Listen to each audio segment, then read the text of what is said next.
రావే, నీ సంగతి చెప్తా. నువ్వు నన్నేం చేయగలవే? నీ ఇంట్లో నుంచే నిన్ను తరిమేసిన దాన్ని నేను నిన్ను ఏం చేయలేకపోవడం ఏంటే? నా అంతటా నేనే వెళ్ళానే.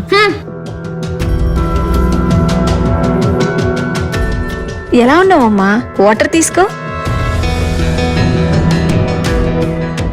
ఏంటక్కా ఇది? తన దగ్గర ఏంటక్కా నువ్వు అవమానపడేది? నువ్వు నోరు మూసుకొని లోపలికి వెళ్ళు.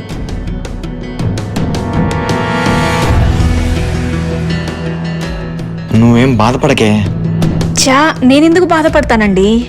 అది చిన్నపిల్ల, మాట బిడుసుగానే ఉంటుంది గాని మనసు బంగారం. మీరు వెళ్ళి రెడీ రాపోండి, అవతల నాకు చాలా పనులున్నాయి.